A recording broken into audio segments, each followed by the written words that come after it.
Bhabanipur model. হাসনাবাদের ওই পারে, হাসনাবাদের না না ভবানী ভবানী হাসনাবাদ, ও হাসনাবাদ, কিন্তু যেতে গেলে আপনার মেলা রোড ধরে চৌমাথা ভেজে চৌমাথা পার হয়ে নপাড়া, হ্যাঁ নপাড়া থেকে সাইডে চলে যেতে হবে। আচ্ছা আচ্ছা হ্যাঁ, ওই নদীতে এখন ভালো সময় খুব খেয়াল করুন। আচ্ছা, আপনার এই 1 ঘন্টা লেগে গেছে। শ্বাস দমের কষ্টটা কি আগের চেয়ে একদম আছে না একদম পুরো কমে গিয়েছে? কমেছে, এটা সামান্য কেন আছে। সামান্য সামান্য পাচ্ছেন, বেশিরভাগটা কমে গিয়েছে। তেলে কমে আবার হ্যাঁ তেলে কমে আবার হয় সেই এর আগে এরকম হয়েছে? হ্যাঁ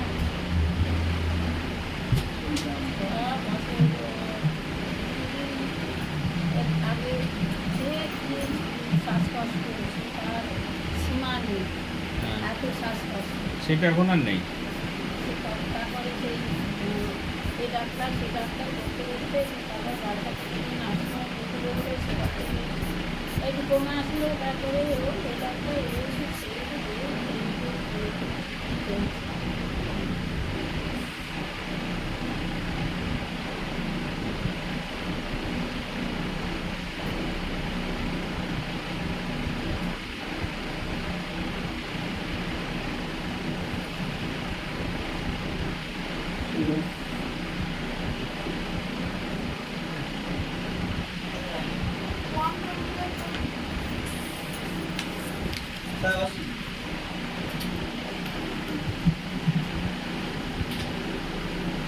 মাথা শুধু ঘুমো ঘুমো করছে আর ঠিক হয়ে যাবে, এই যে সমস্যাগুলো আছে এগুলো ক্লিয়ার হয়ে যাক, ওষুধ টষুধ সব বন্ধ হয়ে যাবে, ঠিক হয়ে যাবে।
থাইরয়েডটা তোমার মায়ের বর্ডারে আছে, থাইরয়েড বর্ডারে আছে, বেশি নেই কিন্তু খুব একটা কমও না।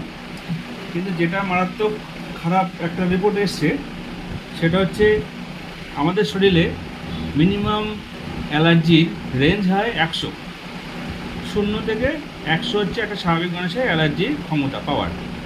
তোমার মায়ের অ্যালার্জি কতটা জানো? 3200। যেটা 100 থাকার কথা সেটা আছে 3200। তাহলে কতটা বেশি? শ্বাসকষ্ট কি এমনি হচ্ছে?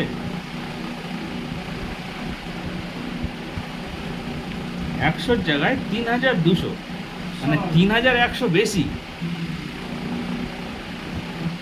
মানে এরকম অ্যালার্জি রিপোর্ট খুব কম আসে আমাদের হাতে, এত পাওয়ারে এত বেশি রক্তের মধ্যে অ্যালার্জি বিজনেস করছে।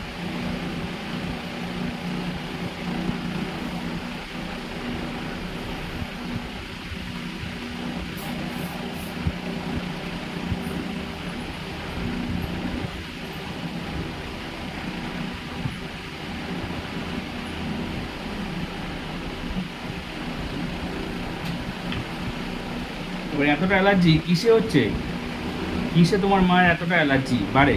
মানে অ্যালার্জি আসছে তো, অ্যালার্জি তো রক্তের মধ্যে আছে, কিন্তু অনেক কিছু আছে, যেমন খাদ্য খাবারে অ্যালার্জি বেড়ে যায়, তারপরে পরিবেশে অনেক কিছু কারণে ধুলোবালিতে অ্যালার্জি বেড়ে যায়, তারপরে অনেকের কলায় অ্যালার্জি, কলা খায় না, কলা অ্যালার্জি, অনেকে ঘাসে অ্যালার্জি, অনেকে পশু পাখির পালকে অ্যালার্জি, কিসে যে অ্যালার্জি সেটা কেউ বলতে পারবে না।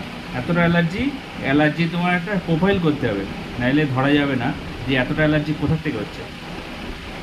কারণ এই যে অ্যালার্জি না, সারা জীবন ওষুধ খেয়ে যেতে হবে, আর অ্যালার্জি ওষুধ বেশি খেলে ফুসফুসে সমস্যা হবে, ওষুধও বেশি খাওয়ানো যাবে না। অ্যালার্জি একটা প্রোফাইল করতে হবে, তোমার মায়ের রক্ত বলে দেবে যে এই জিনিসে অ্যালার্জি বেশি এতটা, সেই জিনিসগুলো পুরোপুরি বন্ধ, সেই জিনিসগুলো খাওয়া যাবে না। যে খাবারের নামগুলো আসবে সেই খাবারটা খাওয়া যাবে না, এবং সেই যে জিনিসটা যে ইন্ডিকেট হবে, যেটা রক্ত ইন্ডিকেট করে দেবে যে এই জিনিস অ্যালার্জি, সেগুলো থেকে অ্যাভয়েড করতে হবে, সেগুলো থেকে দূরে থাকতে হবে। এছাড়া কোনো ব্যতিক্রম রাস্তা নেই।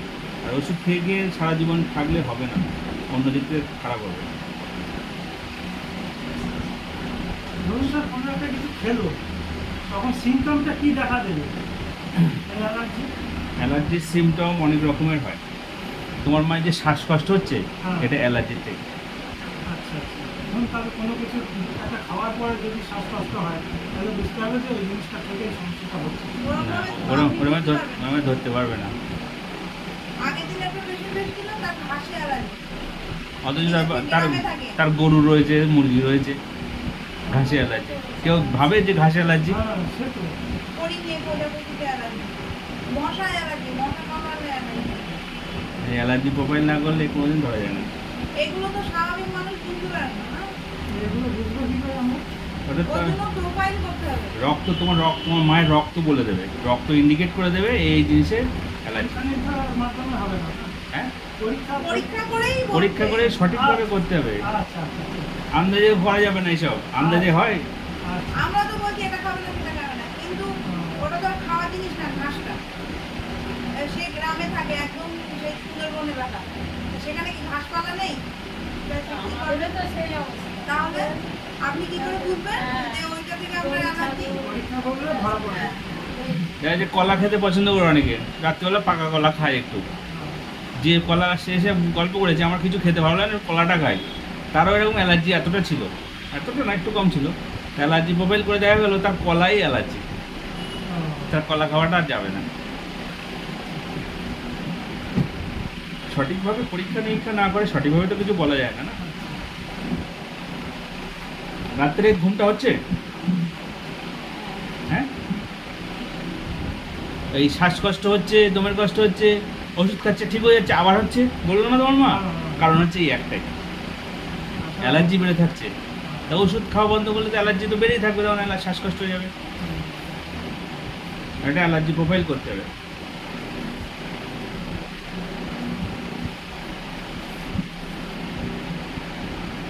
বাড়িতে গরু, হাঁস, মুরগি পুষে রেখেছে, তাতে অ্যালার্জি, কিন্তু সে তো পুষেই যাচ্ছে।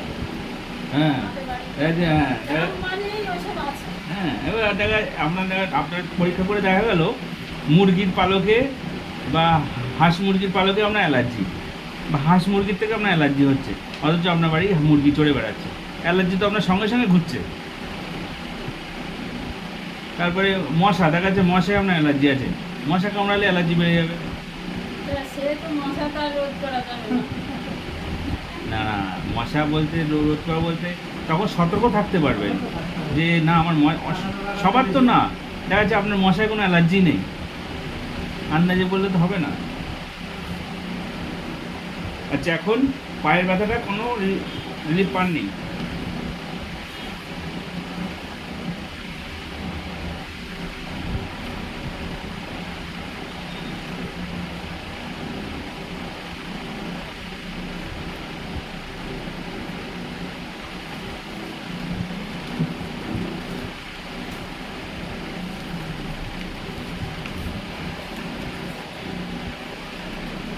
প্রেশার 120/70 ভালো আছে, প্রেশারের সমস্যা নেই, প্রেশার ঠিক আছে।